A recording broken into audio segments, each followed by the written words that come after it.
Hello, this is the Entrepreneurs Network, and I'm Rick Anthony. You know, in all the years I've been doing this show, I've never interviewed accomplished entrepreneurs who were still teenagers.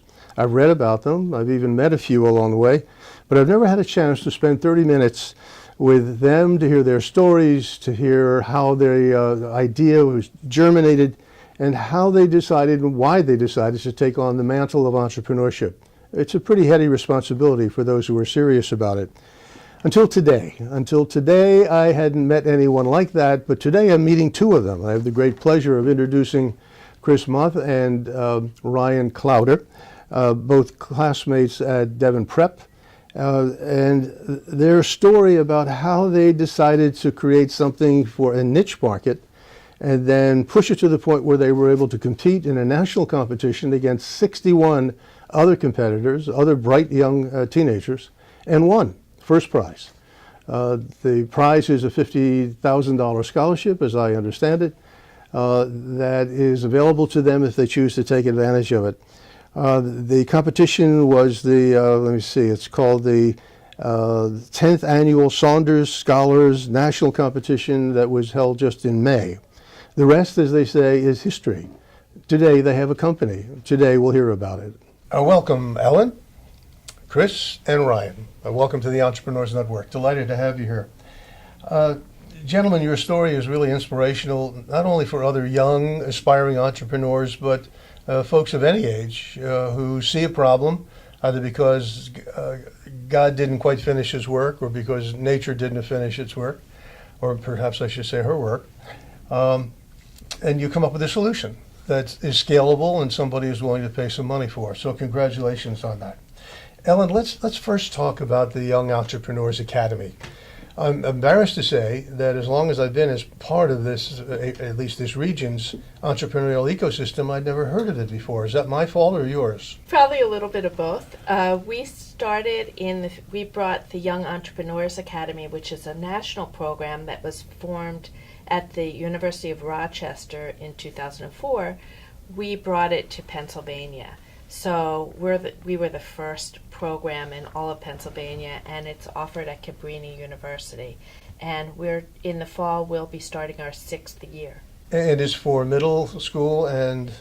From 6th until 12th grade. 12th grade. That's amazing. And it's in how many schools now, approximately, in this region, the Philadelphia region? We're the only ones in the Philadelphia region, and there's 2 others in the state of Pennsylvania. Yes. Worldwide, there's about 115 different programs. And you're the executive director of the Philadelphia chapter. Yes. But within the Philadelphia chapter, how many high schools or middle schools have adopted the program? Everybody just comes to our program at Cabrini University. So we attract students from all over the Delaware Valley to come to Cabrini each Wednesday evening. It's up to each of the high schools or middle schools to nominate a student. To nominate, coming out of their own programs. You don't have programs that you put in schools. Correct. You provide a platform, a stage for competition and to bring them together. I see. So I know you said Radnor and a number of the other schools, and there's Haverford, I think you said, participate in the program in that they present nominees for the competition. But there are any number of other schools who could start on their own, right? Because doesn't cost anything, at least from your standpoint. There's no charge to participate. And you've been in operation for how long here? So we've completed 5 years already. We're just about to start our 6th year in the fall. Okay. So we're accepting nominations now. So until Devon Prep, where you are students or you have been students, you're graduating, you will graduate in a year or so. Until they came to you, you'd never met these young gentlemen? Correct. But when you saw them, you said to yourself, these are winners? So the program is students apply and they get interviewed, they get recommendations, so it's a selective process. And they're applying to the program really not to be in a competition, but they're applying to actually create their own business and get assistance in creating their own business. So the competition at the end is sort of an extra thing. It simply culminates. It's really about creating a real business. That's terrific. As I think I mentioned before we got started, I'm now working on the other end, the Entrepreneurs Network, the venue I created 16 plus years ago. We're focusing on older aspiring entrepreneurs, age 50 to 65 and above. So I'm working on that end of the spectrum. Coming back to you, young gentlemen. Chris and Ryan, you co-founded a company that's called Rex Riccardi. And I'm really dying to hear your story because I know of so many other instances where individuals have identified a niche for a product or a service and then really just worked that niche. And as I said to someone else who we were interviewing a couple of weeks ago, who came up with gym shorts for men who were 5'8" and shorter. He identified a niche because based on his own experience, his shorts were down over his knees almost to his ankles, and he said, why isn't somebody fixing this? So he fixed it.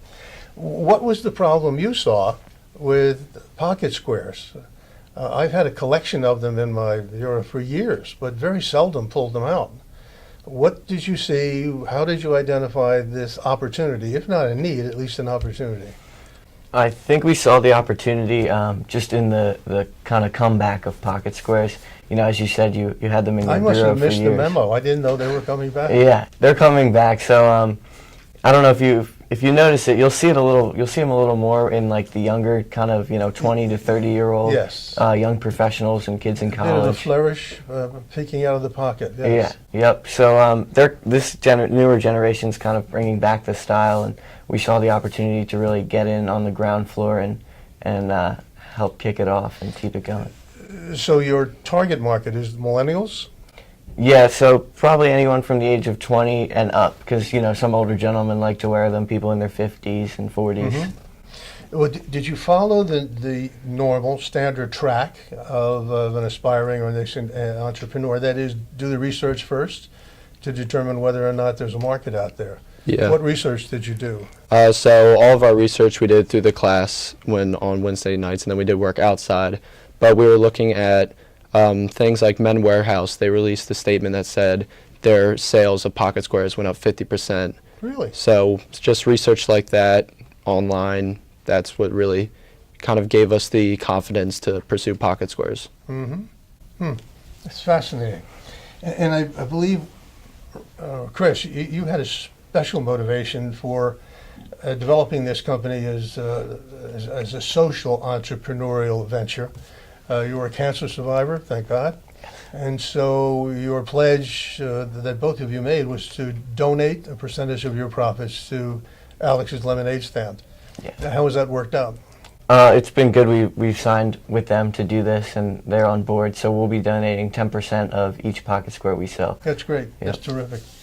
Ryan, what was your reaction to Chris's idea when he came to you and said, why don't we create this business around pocket squares? Yeah, so I was at first obviously surprised because I never really wore pocket squares that much, and then he said What do about... you mean that much? As in ever? I had before, Oh, you had? I had before, yeah, a few times, but just the fact of putting artwork on pocket squares seemed very interesting, and then we did more research, and I was definitely on board to start this business with him. And you're the numbers guy. You're the CFO. You're the CEO. Do you have others who are part of your team? It's just us two right now. You have advisors who work with you?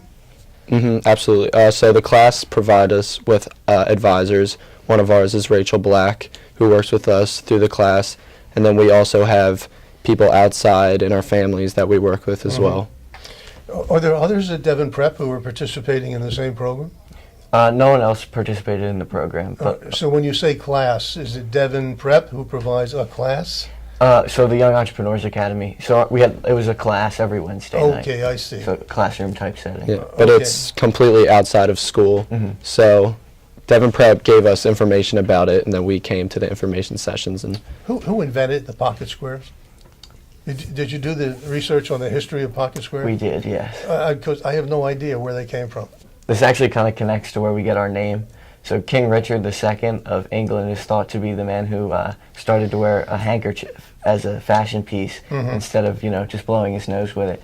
So that's kind of how the pocket square came to be. And our name, Rex Riccardi, is the Latin translation of King Richard. Is that why breast pockets or in the on jackets to accommodate a pocket square?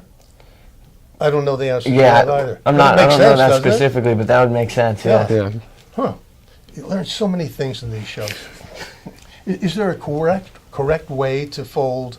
I'm fascinated by this because you guys did the research. Is there a correct way to fold a pocket square? Yours, you just took it and you tossed it in your pocket. You did the same thing Yeah, with so yours. ours are kind of like, since Mine I thought was the correct way. It's points up, but I have another one I brought that I can't wear points up.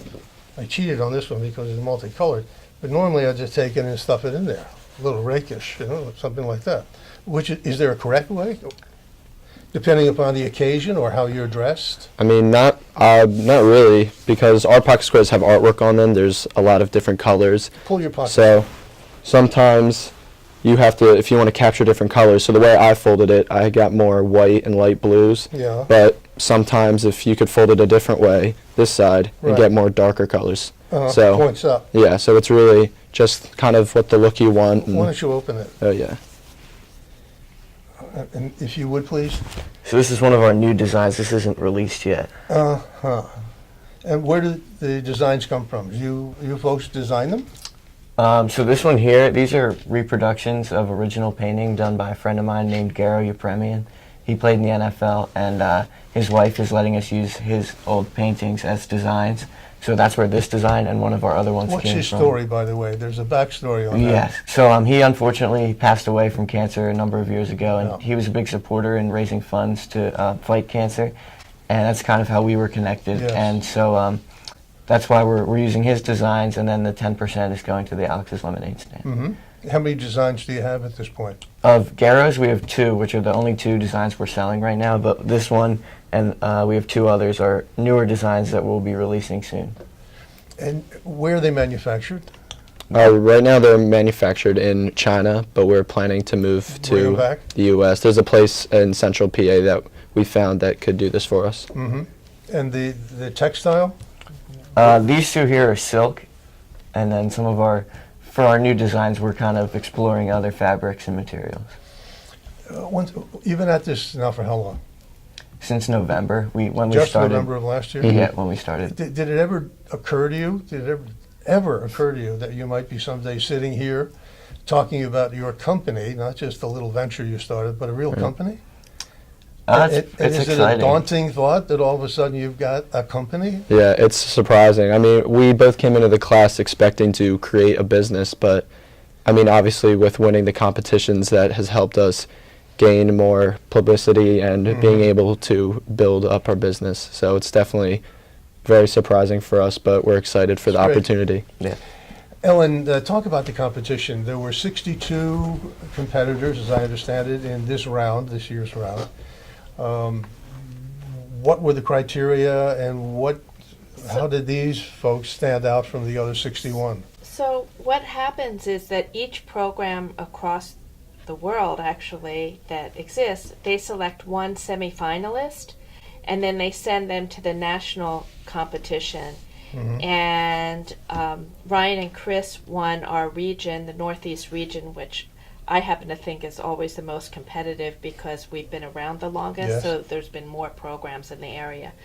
And they won our region, and then they went on to the final 6 and competed once again in front of everyone. And they came out named America's Next Top Young Entrepreneurs. That's we were terrific. so excited. It's Yeah. the first time that's happened for our program in Philadelphia. And can you give us a clue of what the number 2 and number 3 were? Anything close? The other competitors. So some of the other finalists, one was really interesting. It was a kid who was in 6th grade, and he invented a pillowcase that it could stay cool on the one side, and on the other it would stay warm. He used 2 kind of Really? different bamboo fabrics to do this. It was really interesting, and he was a pretty good speaker, so his And pitch what was about good. number 3? Do you remember? You were the top, and then there was 2 and 3. The Yeah. girl that came in second place, she has, it's like kind of like a consulting business online on YouTube where she basically, I think she's in high school, and she just talks to young girls about empowerment and creating their own businesses and starting their own YouTube channels and things like that. That pillow idea, who's the guy who has the pillow? My Pillow. He's My like, Pillow, It's yeah. all over television. Maybe she should talk, or he or she should be talking to him. Where do people buy your invention? They can get our Creation? pocket squares online on our website. What's the website? It's rexricardi.com.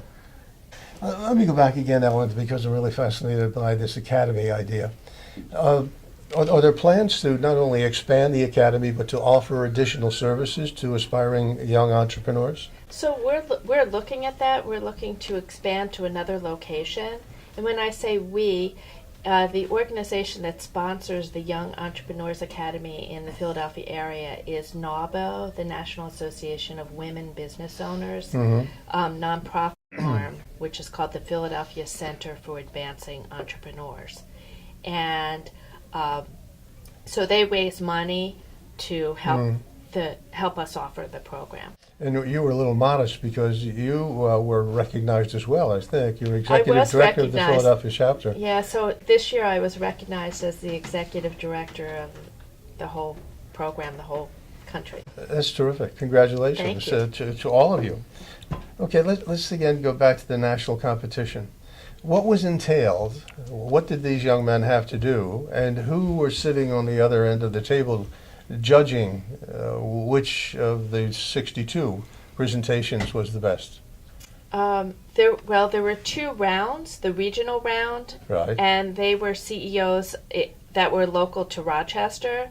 And then the national round, they were Phil Saunders, who is a billionaire up in the Rochester area, and a fashion guy from New York City, and there was somebody who was the MC of Small Business Revolution, who was there, and there were 5 other CEOs, national CEOs, that were the judges of the major competition. You have dreams of going on to Shark Tank? We'll see, possibly, yeah. Yeah. Have you thought about it? Yeah, I think we have the opportunity to get a fast track application to be on it, but it's still obviously hard to do. And to be on Shark Tank, you have to give a percentage of your equity away to even be on the show, so we'll have to discuss that as well. Other than the mentoring you're getting from in terms of the creative side and building the business, do you have anyone who's advising you on how to develop a business plan, how to develop other materials that you'll use? Are you trying to raise money, or will you be trying to raise money? So the Young Entrepreneurs Academy helped us with our business plan and how to write that and those things. And then, yeah, we will eventually try and raise money. Right now we're comfortable and we don't want to give too much equity away early, so we'll try and do as much as we can on our You own. are greedy entrepreneurs. Yeah. No, they're trying to raise as much money for Alex's lemonade stand, That's so that they a have the great money cause. to do that. A great cause. Can we talk, and I don't know how much you want to disclose, but can we talk about other products you have in the queue? You can't be a one-trick pony or a one-pocket square pony. You've got to have other ideas and products. I mean, this is so specialized, so narrow, and as I said, the subject, the men's apparel business is almost as bad as the women's apparel business. It's faddish, people are finicky or fickle.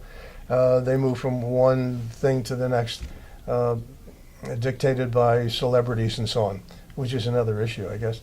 What's the next product you have, if you can tell us, in the queue? So I think for us, usually when we define what Rex Ricardi is, we say a fashion and lifestyle business. So that doesn't really hold us down to pocket squares. So we're looking to do more everyday products like hats and wallets, bags, things like that. We want to establish ourselves as a brand, not just a pocket square business. And what will the brand stand for? Sophistication, style, what? Have you decided? Yeah, I think our brand is, we want to be a high fashion brand that's sophisticated and, so we specialize in men's apparel right now. So, it'd be for gentlemen and things like that. So what will this little beauty cost me? They're $35. $35. And they're all the same? They're all the same. Yeah, and they all come with a velvet pouch and a little insert card that has kind of our story and things like that. Is there an opportunity here for a continuity program? And what I mean is, if not every month, every quarter, you get a different square? We don't have that yet, but that's something that's kind of popular right now, Yeah. so we would definitely look into that. I'm wearing where was it? I'm wearing the old-fashioned staid up. Does that stereotype me as old? No. Old-fashioned? No? No, there's some guys that are younger that still wear their pocket squares like that. Just kind of, Mostly financial types, though. possibly. I mean, I guess it really just depends on, your personal style and what you like to do. So you can wear your pocket square anyway. So. Go back to design for a moment. You explained the relationship you have with the former NFL player. Are you still does he have does his estate have other designs that you can use? And beyond that, a question, could you go, for example, to Villanova, Penn, any of the other colleges, universities in this area to begin with, and have a Villanova pocket square? We could, but we would have to get the rights to use that Yeah, probably yeah, from I the understand. NCAA. Nonetheless, yes, you're right. You'd have Yeah. to go to them, say, I'd like to create a Villanova pocket square, and have an arrangement, an agreement with them. Right, yeah. And so they might have a licensing arrangement or something. Is that something you're thinking about? Is that feasible? We haven't looked into, going into the college route yet, but we would definitely look into it and consider it. Just we would have to the How did numbers. you come up with a price point of $35? So we thought there's a lot of places around in the Philadelphia area that their pocket squares could be upwards of $70 or even higher than that. And we thought $35 was kind of hitting that middle area, not so expensive, but still shows that it's a little bit more. Are you relying on the internet exclusively for sales, or are you starting to get into some large and small retail operations? So right now, most of our sales are online, but we're exploring going into retail. So we'll see where that takes What us. kind of feedback have you gotten so far? Oh, well, no, there's a preceding question. How many have you sold? Okay, yeah. So we've sold about 50 total since we started Okay. selling, which was at the beginning of May. Right. And do you have projections for this year? We do. I think our total sales is around $3,600, so that's going to be about around 90 pocket squares, somewhere around there. But For the year? yeah, but based on how we've been doing, that's definitely going to go up. But Ryan, you're going to college in the fall. Yeah. You've got to get out of high school before you can go to college. How much time can you continue to devote to this, and won't you need help sooner rather than later if you truly mean you want to build this into a company and not just a little gig or a lifestyle thing? So we'll definitely explore our options when the time comes, because Ryan's going to college and I will be too in a year or so. Yeah. So this is something we want to continue to do. So if we want to continue to grow it, we might need to look for help eventually. So we'll definitely explore that. When you feel that you're really ready to make a presentation to an angel investor, let me know. Perhaps we can be of some help. I'm more interested, though, in the psychology of this. What I mean is, I know what the attributes are of a successful entrepreneur. I've seen it. I've lived it. I have been an entrepreneur. Some would say not so successful. Among them, my wife. If I'd listened to her, we'd have more money than we have now. She has a special instinct for sizing up people. At any rate, I know what it takes, and I guess I'm looking to you again, Ellen. You've got two winners here. The Philadelphia chapter has two winners.